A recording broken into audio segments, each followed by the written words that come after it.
and you're happy with it. Okay, hello everyone. Welcome to episode 2 of the Megan Tan Studios show. And today I have a very special guest. I have Lisa Morganti.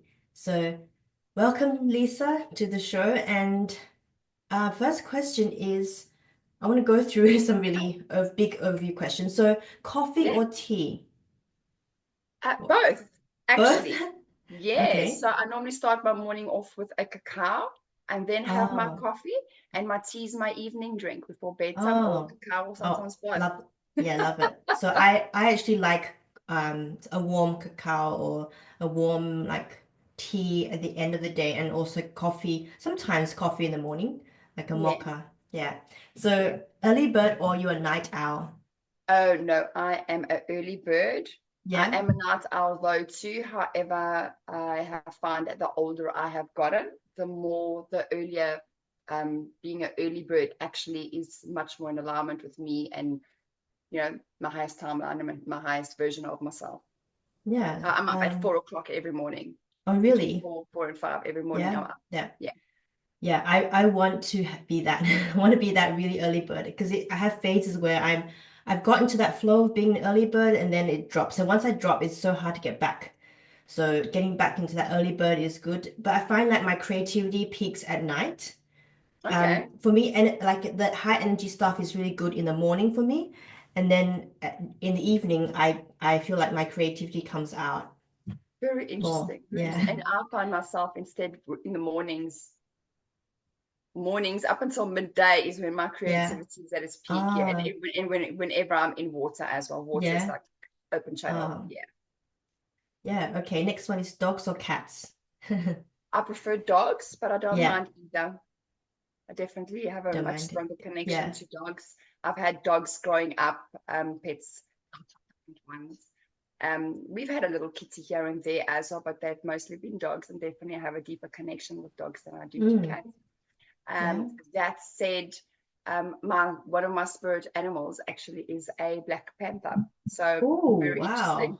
I Connected like to that. Cleopatra is Yeah. also one of my guides. Yes, Ah, that's so cool. I love it. very interesting. For me, it's like I've been a cat person like when I was younger, I was obsessed with cats. Oh I yeah. even helped out in an animal shelter and I only helped like I hung out with all the kittens and cats. And then for some reason in the last maybe few years, I've started to be like not that into cats and I prefer dogs. But I'm not Oh, obsessed. I'm not obsessed. I'm like, oh, I like the energy of dogs. So it's yeah. changed. Yeah. Wow. Okay. Different And different needs for you in for your yeah, journey of where you are. Yeah. Can yeah. I add something to that? Actually, Mm, something that a lot of people don't know this, and that is they know that, and a lot of people know this part probably, and that is that cats are actually the gatekeepers for the spiritual realm. yes, yeah, they are more Dogs are connected. the Yeah. gatekeepers for the physical realm, Oh, your protection yeah. for Never your, heard of that yeah, one. That is true because dogs are like they used to be more like guard dogs. They would stand at the yeah, gate. Yeah, yeah. yes. So And it doesn't cool. matter the size they are, Mm. small or big, it has nothing to do with it. They are here to be your protector.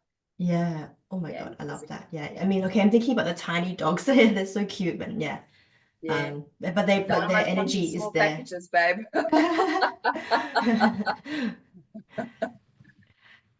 So next one is one thing you can't live without. One thing I can't live without, my connection to source.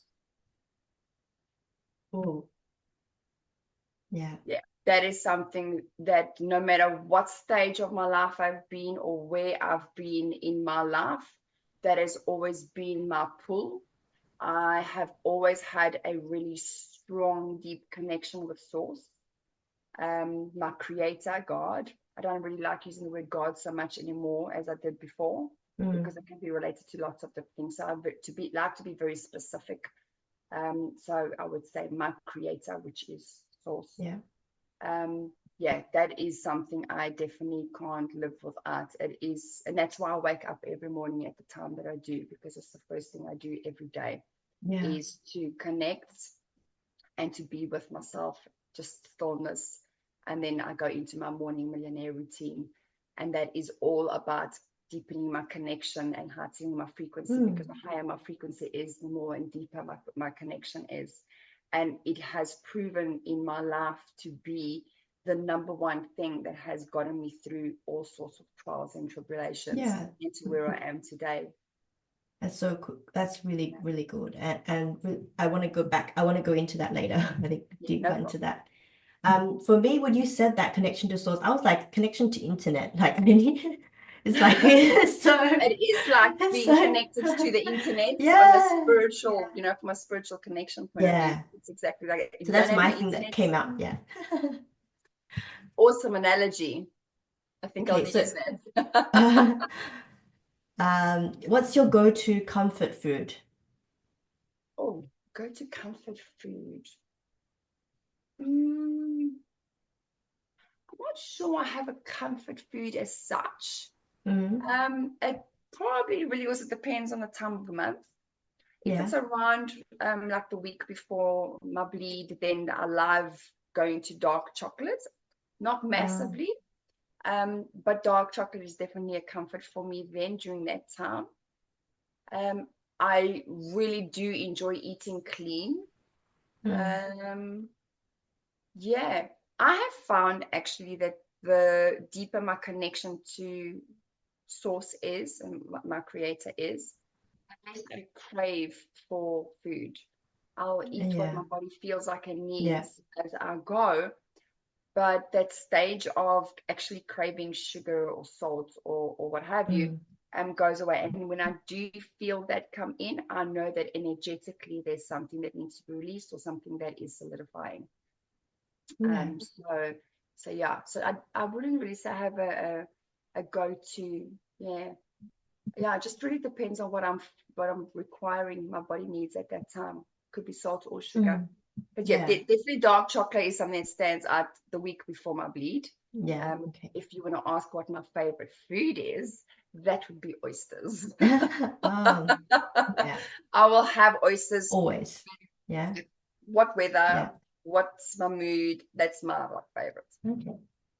Yeah, I think for me, the first thing that will come up with that question would be something warm and spicy, like Mm. some warm and spicy food with some like potatoes, something like, yeah, that would be like a really nice, comforting food.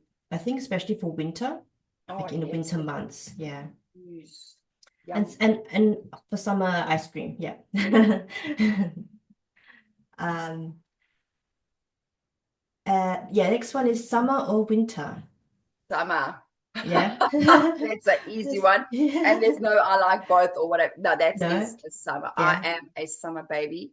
I have no issue being really hot and sweaty and in the warm weather. yeah. I was born in South Africa and I lived most of my life in South Africa. So the winters there are the kind of winter that really bites.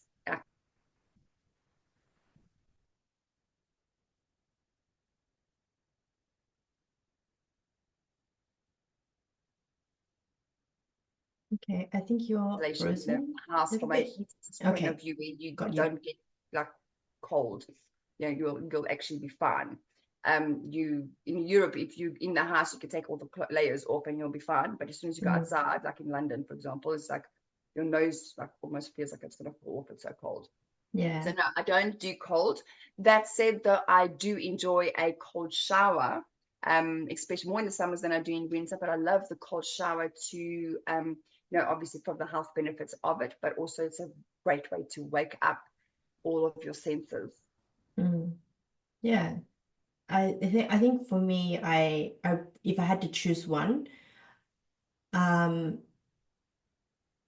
it's like okay, I would lean towards summer, but for winter, in terms of fashion, I would prefer winter fashion because in Ah, summer it's like yeah, I would still have like you only wear one layer, right? You wear like one a dress or you wear like a shirt or top and a skirt or something. But then with winter, I feel like you can do more things. Yeah, that's what. okay. I mean, I have my look, but yeah, I just feel like winter is more fashionable. But then in summer, it's like, oh, just Yeah, yeah. Okay.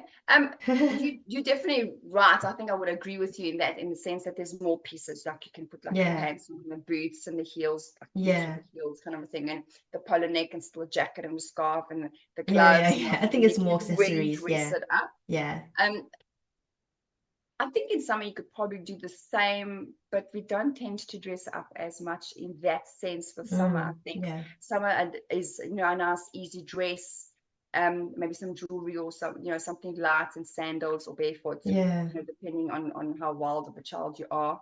I'll go barefoot whenever I can. Mm. I don't mind sandals. But yeah, I definitely my natural first response to the fashion from the fashion aspect would be still summer, because I'd Mm. rather not have clothes on than have clothes on. Mm. I Okay. I really prefer to have as Yeah, little as possible on. I'm so comfortable in a bikini, yeah, you know. Yeah, I've always been really comfortable like that. So I'm not really a fan of clothes, if I have to be completely honest. Okay, maybe we'll just skip to the last one. So the last one is, what's your favorite way to relax after a long day? My favorite way to relax after a long day. Well, hubby and I tend to go for nice strolls in the afternoon after he comes back from his day. And yeah, so that's really a relaxing way for me. Although I go for my walks and my exercise in the morning, but that's really just to really get my vibration up. Yeah. In the evenings, it's really nice because it's a lovely way to just relax. It's especially in summer. It's nice and warm. There's the stars. Baby loves. We've got a 2.5-year-old, almost 3 now. He loves going in the stroller. We get him to go to sleep, and it's a beautiful time, not for us just to relax, but also for us to actually connect. And that's something we've always done since we've met: is go for walks together. Yeah. No matter what's happened, we Mm. always like do the walks. And that's a really amazing way, and definitely a go-to that has been in my life, especially in this relationship, which we've been in for almost 5 years. Um, Other ways that I like besides for that is just to actually ground, sit down, outside, have my meal, just chill, you know, sometimes with a glass of wine, although it's really more if I go out for restaurants and stuff, but I'm not really a drinker. Um, but yeah, it's just to sit down and just chill with the family and just unwind that way. Yeah. Okay, Yeah. great. I'm really happy to hear that you've continued that over a period of time and it's a habit. So that's so Absolutely. good. It's a way of life Yeah. for us now. Yeah. Okay, let's go into the into who you are. So next question is, who is Lisa and why do you do what you do? Okay. So I am an intuitive healer and coach. I see myself as a light leader, and I do what I do because of everything that I have been through in my own life. And very often I felt and did have to go through things on my own. And I know that there's a better way. And I don't think or feel that I went through any of that for no reason. I know that the reason I have gone through all the different things that I've gone through in my life have been so that I can support other women who have gone through similar journeys or other experiences that I have gone through, because I've come through it. So I have the tools and the knowledge and understanding. And it's not like I'm trying to coach you on something like, for example, losing a baby or being molested or being raped or any of that kind of thing. And I myself haven't been through that. I only coach people in something that I have been through. If something ever comes up in a coaching session that I haven't been through, which hasn't actually happened, I know that with integrity, I would then refer them to someone else. I've been through so many different experiences in my own life that I can pretty much sit down and have a conversation with you about absolutely anything on this planet. Yeah, So, that's yeah, I want to be able to be there to support other women to step into their full, authentic selves and expression through healing themselves on every level: emotionally, mentally, physical, spiritually, to be able to step into their full authentic self and their full power. And not power from an ego point of view, but power from a wholeness point of view, from the essence of who they truly are. Yeah, that's so beautiful, and um it's definitely like I think a common thing that a lot of business people who are in this area, this healing space, that we go through things and we're like we want that we've changed that in ourselves, and then we want to help that in others because we know what it's like, we know the Yeah, struggles. yeah. And the next question is, what inspired you to start your business, and how's that evolved over time? Okay. So I've always been the go-to girl from Mm, school days, where if someone had something that they wanted to speak about or they're going through, yeah. they'd come and find me and confide in me, and I'd give them advice and guidance, always, my whole life. And what actually got me to start my business and lead me to here, although I started my self-development journey when I was 21, reading my first book was You Can Heal Yourself by Louise L. Hay. And then a decade and a half ago, I started my actual spiritual journey of different spiritual practices and getting my tools in my own bag. Um, 20 years ago, 15, 17 years ago, around there. And so, sorry, just remind me of the question again.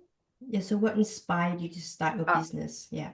yes. So when I actually then started the business, it was actually started how it started was with my creator 5 years ago, while in a space of being silent and still, actually guiding me and telling me I had to come to Australia. I never had any desire to leave South Africa ever. And Oh, in 2020, I came to South Africa, and I came to South Africa. I left South Africa and I came to Australia. And I came here and arrived here literally 2 weeks before the borders shut and we went into our first lockdown. um, And I came here as a visitor, looking at possibly staying. So I was here on a visitor's visa. And so while I was here, only then did my creator, God, source, actually tell me that what he wants me to do is to start um, helping other people to learn how to love themselves and know their worth. And that's actually where my coaching journey started, where I was teaching people and coaching people in learning how to truly love themselves and know their self-worth. And that was 2.5 years ago. And the journey from there that was I got here in 2020, so that was 4 years ago now and a bit. And that was from there that the journey started going. My actual coaching business was online though 2 years ago. So I was given the guidance then. I started and you got the courage to actually take action after I had my son. And yeah, that's how I then started. And I started because it literally was spirit led. I literally started because it was spirit led, which I was fine with because, like I said, I've always been the go to. I've always wanted to help people. I've always wanted to be there to support other people so that they don't have to go through their trials and tribulations by themselves, because I've done that. And I know how crap it can be to feel like you're alone and no one cares. And, you go into all your stories and what have you. So, and in a nutshell, without going into too much detail, because I could definitely go into more detail about that, that's pretty much why I started my business, spirit led. yeah. Yeah, so that was, you said that was you felt the sign, or you saw, like what was it exactly that you felt, Okay. that calling to move to Australia? Yeah, so I actually had a vision Okay. while in the still space. I had a vision, and God actually showed me um, my passport and me and my daughter getting on a plane and coming to Australia. And I was like, how? There's just no way, you know. And because it was something that was put on my heart, all of a sudden I had this desire to take action and do it. Even though, like I say, I'd never had any desire to leave South Africa ever before. And that said, both my brothers live here in Australia and the one especially had lived here many years. I think it's 16 or 18 years now that he's been here. The other had been here about 10 years on and off. So it's not like I was coming here and not knowing anybody. I knew them. Although, even though when I got here, um, that's a different story. But they weren't actually the support that I expected that they would be, as family generally isn't. But that also has led me to where I am now. So I'm actually truly thankful for the part that they played in pushing me to actually get me to do the things that I needed to do on my own. And yeah, so it was literally God showing me in a vision to come to Australia. I had no idea why. I just knew He wanted me to come here. And when I was closer to actually coming here, He gave me a tinkling, a little breadcrumb, and the breadcrumb was I would have to connect with or do something in alignment with working in some way to help save and rehabilitate children, women, men who have been sex and human trafficked. That's it. That's all I knew. And I mean, you know, your question is how? But I followed it and I came to Australia and I went through a whole dark nights of the soul and a whole other, you know, a lot of stuff when I got here, only to then start my business 2 years ago online. And then in this 2 years, He has given me more of the pieces of the breadcrumbs, because we're always following the breadcrumbs as we're led by Spirit, right? Mm. And so He's given me more breadcrumbs, again, still leading me to that, to the bigger mission, which is to do this work with these people. And He's given me different pieces of the generational healing work for me to do with women specifically, but it's for men and women, because you might be a man in this lifetime, but in a past lifetime, you probably were a woman at some point. So you'll still have that generation, and that's a past life, and generationally, you've got a mom and a dad. So you would have received through the DNA their wounds that haven't been healed as yet, right? So yeah, in a nutshell, it has all been Spirit led, the Spirit actually saying to me, go to Australia, give me a little breadcrumb of that. Anything, okay, cool, fine, we'll go, let's see how it goes. You know, the doors will open. It was complete trust, like levels of trust, like massive trust of just taking action as I was guided to. And in all the different steps that I've taken while I've been here, very much so. And I do believe that in the time that I've been in Australia, the path that has opened up for me and the different breadcrumbs and opportunities and doors that have opened for me to be able to put more tools, get to know more people, heal deeper within myself as well, to get to where I am today. And it was obviously all, you know, orchestrated by Spirit. And I totally trust that and see that now more than I ever did before. And I'm actually so grateful for all the struggles and hurts and pain that we actually went through. When I say we, I say myself and my family, to get to where I am today, because I realized the importance of those lessons and the growth for me to be able to expand to come to where I am today. So yeah, again, you know, in a nutshell. Bless you. Sorry. It's okay. Um, oh, Bless you. okay. All right. Sneezing from the truth. Yeah, so one of the things I wanted to get, like, is there a specific thing or specific challenge that you faced in this journey where you can, where you felt like was a pivotal moment where you're like, wow, this completely like changed you, propelled you towards your truth, towards your who you are meant to be? Was there a moment, like could be a spiritual moment or could be a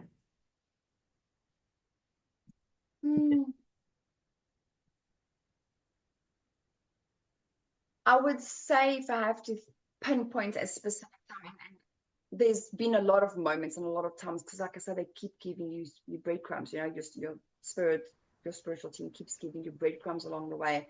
But I would say that a very specific, profound, memorable moment where I knew, all right, there's no turning back now, was when I felt called and this pull to go to this workshop. That was a 5D workshop here in Australia.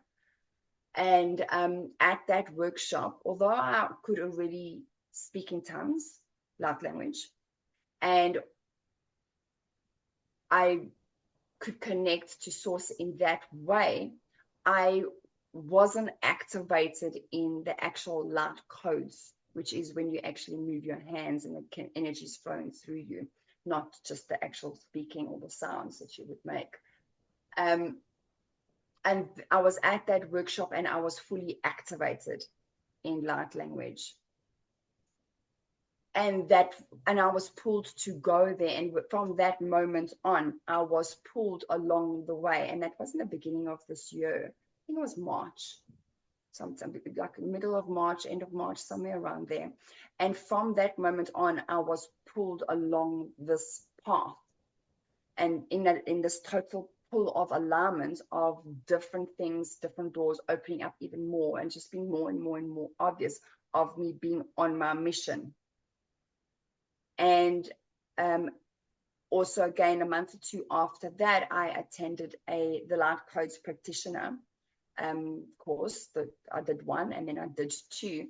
And at the Light Codes 1 Practitioner course, I was then activated in my full mission. And so the pieces of the puzzle, there was more that was given to me about my mission to help save women and children and men who have been sex and human trafficked, as well as creating this, I want to call it a school, but that's a traditional name, which I don't like. I don't believe that in the 5D world we would call them schools. Maybe it's a academy, for star seeds or something like that, or light leaders. But the setup will be very different from your traditional schools. And I do believe we are definitely moving in that direction. And I also believe that is why at the age of 44, I got pregnant with my second child and had another child who's now almost 3, because I had wanted a child for so many times. Yes, but he also needed me to be at the right vibration to come in.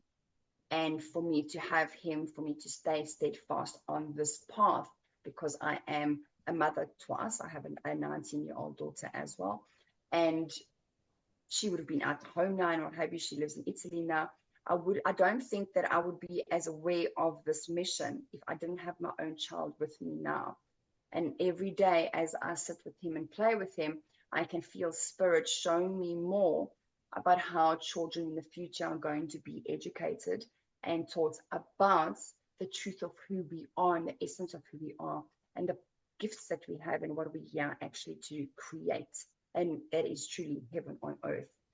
So that would be part of that. So yeah, I would say that was the moment where I truly realized, okay, this is it. And the bigness of it. And I remember I sobbed and sobbed like a sob that I don't actually ever think I've ever sobbed so much with the bigness of that mission. Because if it doesn't scare the living shit out of you, it's not big enough, right? You got to be looking bigger. And it definitely did that. And yet I have managed to find the courage to stay more steadfast in my mission, purpose, and vision than ever before from that moment on. It's just I'm more in my mission and more in my mission every single day. So I would say that was definitely the turning point for me of me really getting anchored into my mission and in alignment for that purpose, and getting everything just to start falling into place. That has brought me to where I am today. Yeah. No, thank you for sharing. And I think I wanted to learn more about, you said that was this actually part of your mission to create a safe place or an academy, like you said, for people who have gone through those like traumatizing experiences with human trafficking. So is there something else that you can share here? Is this something that you're planning or? So what I have and what Spirit has given me at the moment. So at the moment, I actually have a workshop that is I've launched and is happening in November.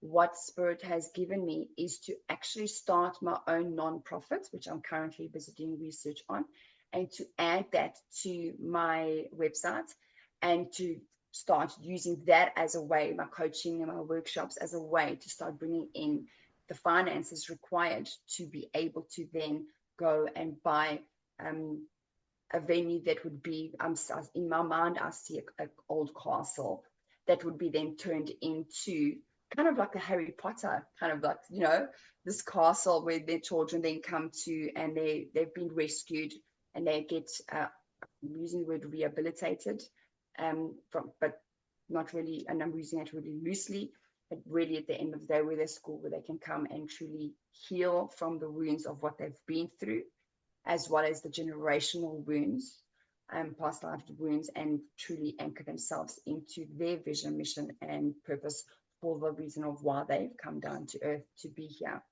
and really get them to, to learn in a completely different way from, like I say, the norm. Yeah, Yeah, so that's so that's pretty good. much what they've given me so far, is to do Mm. that. And so 10% of the contributions for the workshop will go to the non-profits, so we can start collecting finances to be able to um, build this and create this. Yeah, so I'm in the process at the moment with creating the non-profits, because that's where you have to start. Okay, yeah. So maybe we can go into like what um is that tied to the workshop? I know you've got one coming up. Is that the one that you're talking about? Yes, Yeah. yes. Okay. The one that I've got coming up. So the one I've got coming up is a 3-day workshop. Yeah. And so what they are showing me is to create this non-profit, so that we can then collect finances from 10% of the profits that are coming in from the workshops, because there's 3 different price points for the workshops. There's the early bird, there's the general, and then there's the VIP tickets. And so what I will then be doing is taking 10% of that, and it will be going into the non-profits. And that will be collecting finances so that we can then there's 2 aspects to this. One aspect is to rescue, and the other aspect is to actually create a safe home for these people, children, women, men, little boys, or whoever they are, humans, for them to then be able to cared for and looked after, and just taught how to be able to go out there. And yeah, that's pretty much in a nutshell all that I have been given. And so, yeah, are you asking me about the actual workshop itself? Um, yeah, so maybe we can oh yeah, we can talk about like how to contact you if people are interested in knowing more. Um what I do want to ask a little bit Yeah, sure. before that last bit is how do you Yeah. handle setbacks or challenges in your business? When something happens where you feel challenged or maybe slightly Yep. triggered, or how do you handle this? And yeah, So I'm going to give you 2 answers. okay. One is the old version of myself, and one is the new version of myself. Yeah. So the old version of myself would get triggered. And although I have the awareness that triggers are showing you something you need to heal in yourself, it would trigger me and it would upset me. And I would still go into my stories of, this is not working for me, nothing works for me, is this really meant for me? And the whole self-sabotage of wanting to then quit. Mm. However, being so anchored into um, spirit and into my connection with source, I've always had this pull, knowing that I'm here for something great and something big. And so no matter how difficult it got, that would always keep me in the game. And it got so bad at one stage where I literally was like saying to spirit, I don't want to be anymore. I don't want to be living this human life anymore. I just don't want to be here. What is the point? What is the point of me being here? Like, I don't want to be here. It had gotten that bad at one stage. And it was after that stage where actually, and I had just come out of Light Codes 2. No, it wasn't Light Codes 2. Yes, it was Light Codes 2. I had just finished Light Codes 2 2 months prior to that. And I had gone through such a deep healing and transformation of self-worth, knowing my self-worth, in that when that came and I asked those questions, Spirit answered me, because I basically turned around and I said to Spirit, I'm ready for whatever it is that you're wanting me to do. I'm tired of this playing small. I want and I desire for me to be here and do what it is that I'm here for. And I was, what is the point? I want to come home then. So literally, that was where I was setting at. And then since then, the way I respond now is that's not meant for me. If it triggers me, then what do I need to look at? The awareness, the level of awareness, and how you see something coming through, which is meant for a distraction or something that you need to look at yourself and heal and work through. Because no matter what level you're at, you're going to get stuff coming up, right? And so the awareness of actually seeing that for what it is now doesn't send me into the story anymore. And that's what we want to heal. When we have healed the stopping to go into the story, then we are actually then working and functioning from a place of awareness of being able to see what is coming up, process it. So is it someone I need to forgive? Is it something I need to be more grateful for? Is this something that is showing me what needs to be healed in myself? Is it something I need to be felt? Where am I not validating, or where am I abandoning myself that this is coming up? You start asking all those kind of questions and then actually feel it and move through it. And when we are doing that, we are then moving faster, especially when we're doing, the high frequency in the work and what have you. Because if you are in this high frequency, what starts happening is through that stuff that comes up. Let's just call it what it is, the shit, because we don't like to face it. No one likes to face it because of the pain. But really, the pain is there to teach you and grow you. The pain is where you find your power. And when you allow yourself to go through that, that is when you come out on the other side more and more and more powerful every single time. You're actually able then to stand in your power and observe it as though you're actually observing it in this physical body here, but from the highest timeline vision of yourself here, looking back and seeing what's coming.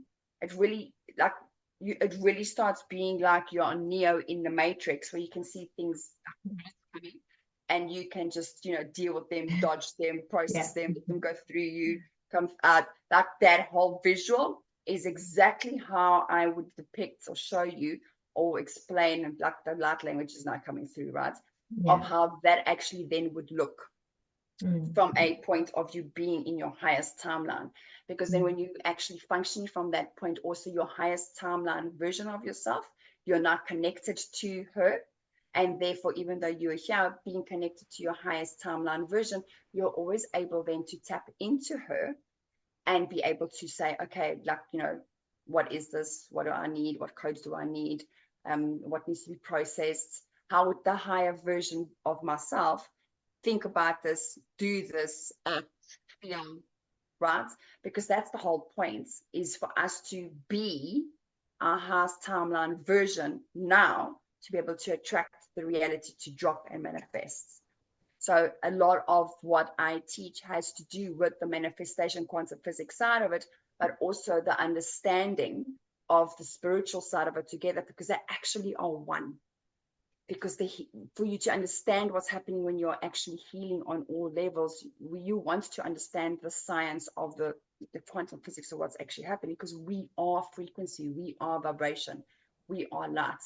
And so when we are working from this point, we manage and handle things so much easier. And actually what happens is you're detached like Neo and literally just moving through all of it like that and just taking action and moving from a very, very much more aligned, light, frequency, and a space of absolutely delusional levels of trust, faith, and action taking and courage like you've never experienced before. And so that is the two very different versions of me, of how I was and how I am now, and how I manage all of my life, not just my business. Yeah, I totally resonate with the matrix, the picture, and actually the owning of who you are. Like, you are Neo. Like, I see it as like there's not just one Neo. Like, we are all Neo. We are all the one. Yes. Yeah. So that realization and that full understanding is like, for me, when I've read a lot of things and I've understood things, but it's more from like an intellectual level, where like, okay, yeah, you get it. You've heard it before, but do you actually feel it, and do you actually embody it, and and it is part of your life? So it's completely different on those two levels for me. So yeah. Absolutely. Because you can know something, but if you aren't Yes. actually doing it, practicing it, and being it, then you don't really know it. Yeah. Yes, yeah, so true. Yeah. And I think, yeah, I think, okay, well, last one, kind of a last, maybe second last. So how do you define success, both personally and for your business? Hmm. Because everyone's like I perception of define. that is different. I see success as keeping on going, not quitting. Mm. So there's two versions of this. There's the version of that sees success as me living my highest timeline life, you know, the big house, the big cars, the like the luxury lifestyle, which I do desire and I would like to live in. In fact, I believe that every single one of us are here to live that. They're not meant to live the lives that most of us are, or not most of us, yes, most of us, the 99.9% of us are settling for. That's not who we are. We are fully abundant and blessed from the day we are born. We came here with everything. And so we actually are meant to live that kind of lifestyle. Whether you desire it or not, it's a different story. But what it is that you desire truly in your heart that will fulfill you and make you happy is what it is that you are meant for. That said, materialistic outside things are not going to make you happy. They're nice to have. But what actually is going to make you happy is being happy and loving yourself and knowing your worth and being in your power. That is what actually true success is, being in total alignment of knowing that no matter what happens on the outside, if you're on alignment, that the outside then becomes a reflection of you. So truly, if you're successful internally, outside your reality, you are going to manifest exactly that. If you see success as a big house and a car, an X amount of money in your bank account internally, and you embody that and believe that and be it, then that's what you're going to manifest.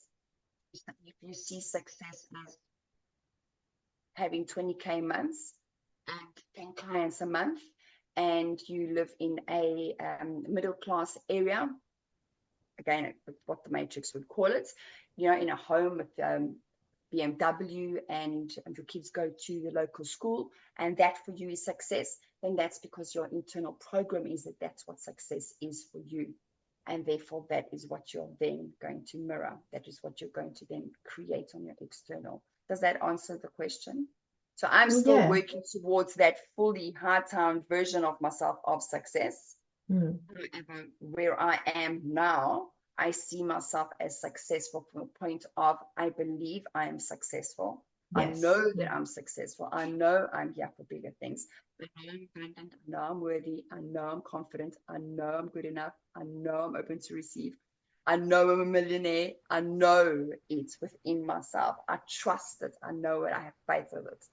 And that level of delusional belief and self trust and knowing in yourself and courage is what then cultivates us to only, in a matter of time, then land in your actual life and manifest externally. And I have seen and can see how that is actually starting to happen and has been happening in my life this year. Like things have just been layering, like all the work, you can actually see how it's manifesting in my physical life. Where to the point, for example, I will be on my way home and I have a housemate. And so I will say, I'd like to see that she is not home when I get home so that I can have the house to myself and I'm able to be able to play some loud music. And as I am coming back from my morning routine, I will see her pulling out and leaving. That is past manifestation. Yes, I'm so happy for you that you're in this energy state. And I think the last question is how can people find you? And if they want to find out more about your workshop, your events, where's the best place for that? Okay. So social media. So that would be on LinkedIn and it will also be on Facebook. So on Facebook, Lisa Morganti, AUS, Lisa Morganti. And on LinkedIn, it's Lisa. Okay, great. I'll put the links down in the description. Yeah. And yeah, I think that'll be the end of the interview. And I want to thank you so much for your time, Lisa. I'm so grateful for you to come on and yeah. I'm so Thank you so thankful. very much So for thank you having me. so It's been an much. absolute ball.